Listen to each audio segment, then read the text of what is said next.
Media के प्रतिनिधिगण, देवियों और सज्जनों, आज मद्य निषेध दिवस है और इसकी शुरुआत, मद्य निषेध दिवस की शुरुआत इस वर्ष से हो रही है, 2011 से। ये जो विभाग है, उत्पाद विभाग, निबंधन तो इसके साथ बाद में जुड़ा, लेकिन शुरू से इस विभाग का नाम था उत्पाद एवं मद्य निषेध विभाग। बाद में जब हम लोगों की सरकार आई और हम लोगों ने रूल ऑफ एग्जीक्यूटिव बिजनेस में परिवर्तन करके विभागों का फिर से पुनर्गठन किया, तो उसमें ये विभाग हो गया निबंधन, उत्पाद एवं मद्य निषेध। तो मैंने देखा अपने पिछले कार्यकाल में कि निबंधन का काम भी हो रहा है और उत्पाद का भी काम हो रहा है, जिसका जिक्र माननीय उप मुख्यमंत्री जी ने किया। इसमें जो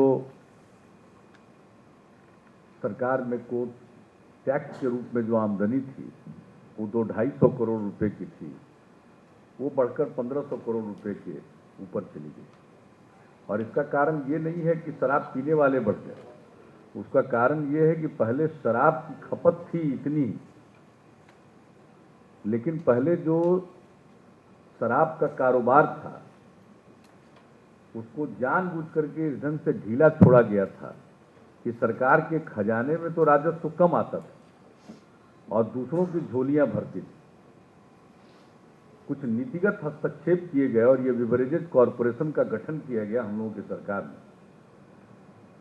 सिर्फ नीतिगत हस्तक्षेप का परिणाम है कि भले ही शराब की खपत में वृद्धि नहीं हुई, लेकिन राजस्व में भारी वृद्धि हुई। तो खैर उत्पाद का भी काम चल रहा था, मैंने इसका जिक्र किया, लेकिन इस विभाग का जो नामकरण है उसमें मद्य निषेध भी, बाकी तो और इसकी तुलना में छोटे शब्द हैं। निबंधन में भी काफी आमदनी बढ़ी है और उसमें नीतिगत हस्तक्षेप और निबंधन के मामले में जो कंप्यूटराइजेशन किया गया, नई टेक्नोलॉजी का सहारा लिया गया, उन सबों के चलते निबंधन में भी उससे प्राप्त होने वाले राजस्व में भी वृद्धि हो गई और उत्पाद में भी वृद्धि हो गई। तो दोनों ये 4 अक्षर है, निबंधन में भी, उत्पाद में भी। उत्पाद में तो और मद्य निषेध तो 5 अक्षर का है, लेकिन मद्य निषेध पर कोई ध्यान ही नहीं था। 4-4 अक्षर वाले 2 काम पर तो पूरा ध्यान था, लेकिन 5 अक्षर वाले मद्य निषेध पर कोई ध्यान ही नहीं, कोई देखता ही नहीं था। इस विभाग का नाम लेते ही लोग मंद मंद मुस्कुरा देते थे, मतलब इस विभाग का मतलब है शराब का कारोबार करना। जबकि इस विभाग का दायित्व तो है कि जो पीने वाले हैं शराब, उनको स्नेह स्नेह उस शराब की कीमत को बढ़ाया जाए ताकि वो डेटरेंट का काम करे, और दूसरी तरफ मद्य निषेध को बढ़ावा दे। अल्टीमेट गोल क्या है, लक्ष्य क्या है? लक्ष्य ये है कि हम मद्य निषेध की तरफ ले जाएं। इसलिए उत्पाद का प्रबंधन इस प्रकार से करें कि शराब महंगी होती चले जाए और धीरे धीरे गरीब आदमी इसको पीना छोड़ दे, ये इसका लक्ष्य है। कई बार हमने देखा है कि पाउच और बोतल की बात चलती थी, तो एक आध बार मुझको हंसी आई, लोगों ने कहा तो शराब महंगी हो जाए, तो हमने कहा ये इसेंशियल कमोडिटी है क्या, ये भोजन है क्या कि महंगी हो गई? जितना महंगा होना है होने दीजिए, और महंगा हो जाए, कम पिएगा लोग, ये तो अच्छी बात है। तो खैर विभाग अब उन चीजों पर आगे कार्रवाई कर रहा है, लेकिन मूल मकसद क्या है? मद्य निषेध। लेकिन मद्य निषेध पर ध्यान नहीं था, फोकस कभी नहीं था। हम लोग बच्चे थे तब तो कुछ प्रभात फेरी निकलती थी, कुछ जुलूस निकलता था, हम लोग स्कूल में पढ़ते थे तब। धीरे धीरे वो चीजें बंद हो गई। तो हमने जानकारी ली जब विभाग की समीक्षा के दौरान, तो पता चला कि इस पर तो कोई कार्रवाई ही नहीं होती, कोई कार्यक्रम नहीं होता। तो हमने कहा इसी कार्यक्रम को फोकस में लाई, और मुझे खुशी है कि शराब के कारोबार से जो आमदनी हुई बिवरेजेस कॉरपोरेशन को, उस आमदनी का एक हिस्सा शराब के खिलाफ प्रचार करने में ये खर्च करना पड़ेगा। बहुत अच्छी बात है। आमदनी हुई है तो उसका एक हिस्सा अब इसी में लगा रहे हैं। अब फिल्म भी हुआ, बहुत अच्छा काम किए हैं। और आज तो हम चित्रकला देख करके अपने युवा पीढ़ी के लोगों को, आर्ट कॉलेज के लोग हैं, दूसरे जगहों के भी लोग हैं, बहुत अच्छा काम इन लोगों ने किया, बहुत अच्छी कलाकृति है और मुझे बेहद प्रसन्नता हुई। अब ये कैसे प्रथम, द्वितीय, तृतीय और सांत्वना पर चले गए, मेरे लिए तो कठिन है उसको। सब एक से एक है, बहुत अच्छा है, सबको शाबाशी। पुरस्कार दिया गया, प्रथम वाले को 20,000, द्वितीय को 15,000, तृतीय को 5,000, बाकी को सांत्वना में 1,000। मैंने कहा ये ठीक नहीं, इसलिए अब सांत्वना के लिए 5,000 होगा। अब 1,000 जिसको मिला है 4,000 की राशि बढ़ाई। और जो तृतीय हैं उनको पहले 5,000 मिला था, अब उनका भी बढ़ा के 10,000 कर दिया गया। में 15,000 मिला था, उनको भी बढ़ा के 5,000, 20,000 किया गया। और फर्स्ट प्राइज जिनको मिला उनको जो 20,000 रुपया दिया गया, उसकी जगह पर उनको 5,000 रुपया और बढ़ा करके 25,000 रुपया कर दिया गया। और ये पुरस्कार की जो योजना है ये आगे के लिए भी जारी रहेगी। जैसे मद्य निषेध का दिवस, ये सब दिन होगा। मद्य निषेध दिवस के रूप में हम लोगों ने जो 26 नवंबर को चुना, तो आपको याद होगा कि इस कार्यकाल में हम लोगों की सरकार ने नया शपथ लिया 26 तारीख। पिछली बार लिए थे 24 नवंबर को 2005, इस बार तो 24 नवंबर को पिछले साल रिजल्ट आया था, 26 नवंबर को सरकार का शपथ ग्रहण हुआ। तो उसके बाद हम लोगों ने तय कर लिया कि अब हर साल रिपोर्ट कार्ड जारी करेंगे। साल पूरा तो 25 को ही हो जाता, 26 से तो फिर से दूसरे साल का पहला दिन ये, तो हर साल का कार्यकाल का पहला दिन मद्य निषेध दिवस के रूप में हम लोग मनाए। तो 26 नवंबर उसी को ध्यान में रख करके तय किया गया। अब ये सदैव के लिए निर्णय, सब दिन मद्य निषेध दिवस होगा और मद्य निषेध दिवस के अवसर पर इस बार अनेकों कार्यक्रम इस दिवस के लिए किए गए और आगे भी किए जाएंगे। तो ये सदैव होगा इसका प्रचार। अब धीरे धीरे इस पर और काम होगा। जैसे बिहार दिवस के लिए हम लोगों ने शुरू किया 2 साल पहले से, तो बढ़ते बढ़ते अब इस साल और बड़ा आयोजन होगा 100 साल पूरा होने पर। हम लोगों ने मौलाना अबुल कलाम आजाद साहब के नाम के जन्म दिवस पर शुरू किया शिक्षा दिवस। तो पहला साल हॉल में हुआ, दूसरे साल से गांधी मैदान, इस बार और व्यापक इंतजाम।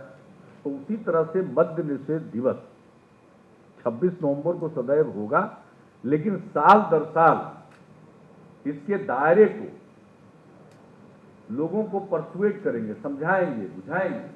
और ठीक कहा सुशील जी ने, देखिए सिगरेट पीना बुरी बात है, पहले आम तौर पर लोग सिगरेट पीते हुए दिखते थे, धीरे धीरे तो संख्या घटी है, इसमें कोई शक नहीं। उसी तरह से अगर हम मदिरा पान के खिलाफ अभियान चलाते रहेंगे तो उसकी संख्या घटेगी। और फिर बच्चों को, इसके लिए स्कूली बच्चों को हम लोग तैयार करेंगे, महिलाओं को तैयार करेंगे। हम लोगों के समय में महिलाओं को ताकतवर बनाने के लिए और काम हुआ, और सही ताकत होगा। ये शराब जो है सबको बर्बाद करता है, लेकिन इसका दुख सबसे अधिक घर की महिला को झेलना पड़ता है। पति पिएगा तो आमदनी का बड़ा हिस्सा शराब में फूंक देगा। शराब तो एक बुरी लत है ही, वो अनेक बुराइयों को जन्म देती है। तो सबसे ज्यादा प्रहार, शारीरिक ही नहीं अन्य प्रकार से भी प्रहार महिलाओं को झेलना पड़ता है, और उसका असर आने वाली पीढ़ी पर पड़ता है। तो हम बच्चों को इसके लिए तैयार करना चाहेंगे, महिलाएं आगे आ जाएं। अभी जो शराब पीता है तो उसको कोई विवेक रखता है। हम इंजीनियरिंग कॉलेज में पढ़ते थे, तो पहला साल में वो मुसल्लापुर हाट में एक लॉज था जहां हम रहते, तो रास्ते से गुजरते थे वो कोना पर, क्या तो महेंद्रू गिर नहीं दिखना पहाड़ी तो इधर नहीं उसी से है गांधी चौक नहीं, अरे तुरंत जाने के बाद एक गली से तो उधर मुसल्लापुर हाट आ जाता, वहीं पर वो कोने से निकलते थे। तो नहीं भिकना पहाड़ी तो और उधर चला गया, छोड़ दीजिए, उस पर डिबेट पर जाने की जरूरत नहीं। तो हम लोग निकल करके उसी गली से जाते थे, आते थे, तरह तरह की बात सुनने को मिलती। यानी जो शराब पीता रहता था और किसी समय पी रहा है बैठ करके, और पीते हुए उसका विवेक क्या, वो तो एक से एक बात करता है, पता नहीं कल्पना की किस उड़ान में रहता है। इसका नाम लीजिए, सबसे जो सुंदरी है उसी को नचवाता रहता है एक घोट पीकर। मतलब सबका दिमाग सातवें आसमान पर चला जाता है। तो शराब का तो क्या असर होता है धीरे धीरे इसके खिलाफ है। कभी कभी तो मेरा मन करता है कि अगर पाबंदी लगे शराब पर, और कुछ लोग हैं जो पिए बिना नहीं रह सकते हैं, तो उनसे एक डिक्लेरेशन लिया जाए, सेल्फ डिक्लेरेशन, कि मैं पीता हूं,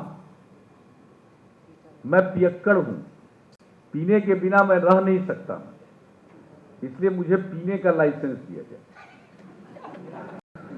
यानी तरह तरह से आप डिस्करेज कर सकते हैं। मैंने तो एक आइडिया के तौर पर कहा, विभाग अपना सोचे, विभाग की बातों पर सोचे, ऐसा नहीं कि आज ही समझ लीजिए ये फैसला हो। मैंने तो फूड फॉर थॉट दे दिया। तो इस तरह से हर प्रकार से इसमें कुछ न कुछ इनोवेटिव और करना, दुनिया भर में क्या हो रहा है इसके खिलाफ कैसे अभियान, रचनात्मक। अभी चित्रकला बड़ा अच्छा काम आप लोगों ने किया था, जगह जगह इस चित्रों को लगाया जाएगा। तो आप 1 घंटा प्रवचन दीजिए, उसका वो असर नहीं पड़ेगा जो इन चित्रों का पड़ेगा। अभी जो बच्चों का चित्र है, आपके पास 90 एंट्री आई है, आपने कुछ सिलेक्ट किया, जिसको आप सिलेक्ट करते हैं उसको खूब लगवाइए। अभी जो ब्लॉक ब्लॉक में है ना, खाली होर्डिंग लगाने से ज्यादा नहीं, उसी चित्र को लाभ करके में लगवा दीजिए, और हर बार नए नए आइडिया आएंगे, नया नया उसको देती जाएगी, चित्र देती जाएगी, तो इसका बहुत असर पड़ेगा। और गांव गांव में हमने मुखिया जी लोगों को लिखा, प्रत्येक गांव जितना हैबिटेशन है सब में, तो धीरे धीरे एक अभियान के तौर पर चलाना चाहिए। तो दिवस तो एक सांकेतिक है, लेकिन अभियान ये सतत चलना चाहिए। जैसे ऐसा तो नहीं है सुभानी साहब कि अब सुभानी साहब का भाषण हुआ, उनका ये रूप तो हम लोगों ने देखा नहीं, ये शेरो शायरी में भी इतने पारंगत है, हम लोग नहीं जानते। तो अब आपका ये दायित्व बनता है, कोई एक दिन आपके या उत्पाद आयुक्त के या मंत्री जी के प्रयास करने से तो ये पैसा नहीं आ रहा, आप तो साल भर सजग रहते। तो मद्य निषेध दिवस एक संकेत है, पूरे साल हम मदिरा पान को किस तरह से डिस्करेज कर सके, कम कर सके, मद्य निषेध को बढ़ावा दे सके, इसके लिए हमेशा सतत जागरूकता का अभियान चलते रहना है। और हमारे जितने अधिकारी हैं उनका आप असेसमेंट करते होंगे कि कितना वसूली हुआ, तो वसूली से करिए जरूर, लेकिन उसके साथ साथ ये भी कार्यक्रम में डालिए कि कितना ये मद्य निषेध का काम, इसको भी मॉनिटर करिए कि मद्य निषेध के लिए उन्होंने क्या क्या वहां पर कार्रवाई की, क्या प्रचार किया, कितनी गोष्ठियां कराई, कितना परसुएशन हुआ। ये हर जगह जितना भी आपका फील्ड का ऑफिस है उन सबों को लगाइए। और मद्य निषेध के काम में भी अधिकारी अगर इसके लिए खास तौर पर मुकर्रर हों तो आप मुकर्रर करिए, वैसा प्रस्ताव लाइएगा तो हम लोग उसको मंजूरी देंगे, लेकिन ये काम सतत चलाना चाहिए।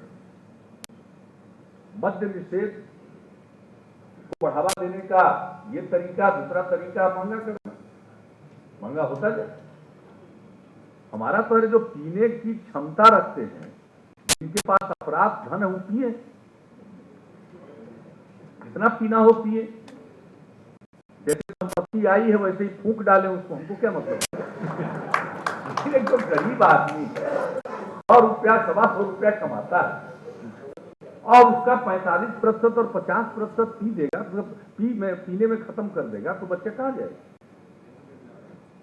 इसलिए इसको ध्यान में रखते हुए हम लोगों को अपने कार्यक्रमों को बनाना चाहिए और उसको लागू करना चाहिए। और यकीन मानिए हमको हमारी अपनी गट के लिए कि आप इधर मद्य निषेध का कैंपेन चलाइएगा, पीने वालों की संख्या घटेगी, शराब के खिलाफ वातावरण पैदा होगा, लेकिन आपकी आमदनी नहीं घटेगी।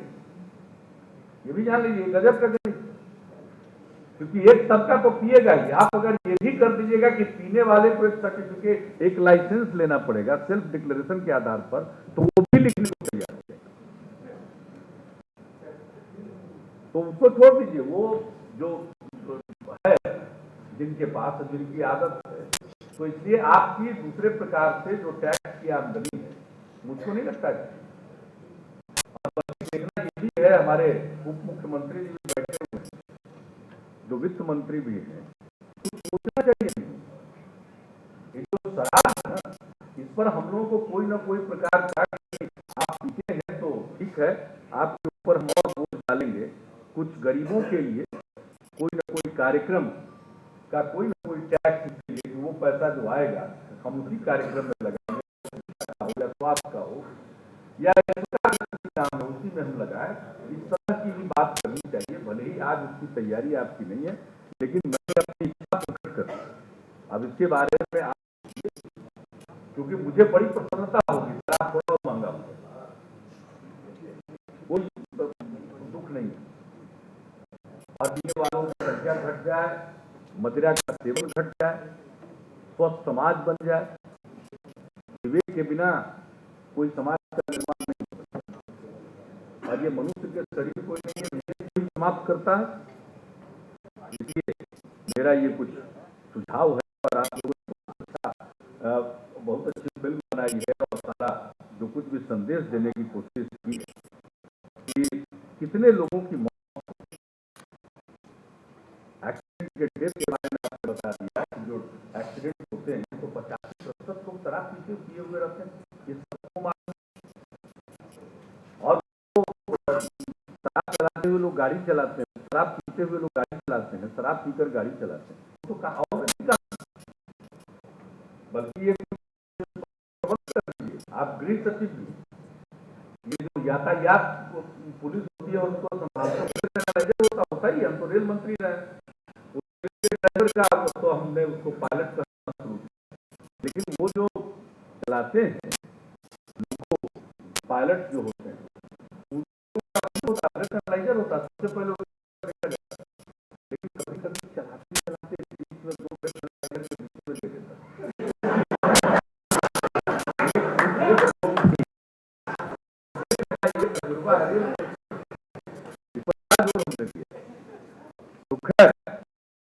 तो किया जा सकता है, उपकरण नहीं पुलिस को ट्रैफिक को देने के बारे में यहाँ तो शुरू ही कर, यहाँ तो शुरू कर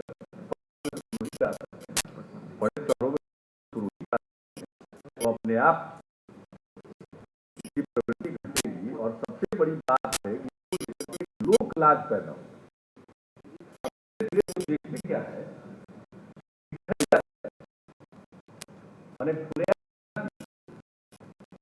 लोक लाज जो था वो धीरे धीरे वो पता जो है हटने लगा, पता होगा तो थोड़ा बहुत हो, और कई प्रकार के कार्यक्रम हो सकते हैं ना। अब जो टीका लोग आते हैं, बच्चा फूल लेकर के खड़ा हो जाए,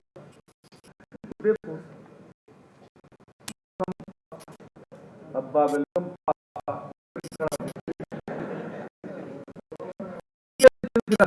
एक से एक आइडिया मुझे बेहद प्रसन्नता है, और इन्हीं शब्दों के साथ धन्यवाद देता हूँ। कुछ देर आपने लिया, शराब पीने वालों को तो मिला होगा, एक बार उसके खिलाफ बोलने वालों को आपको अवसर मिल गया।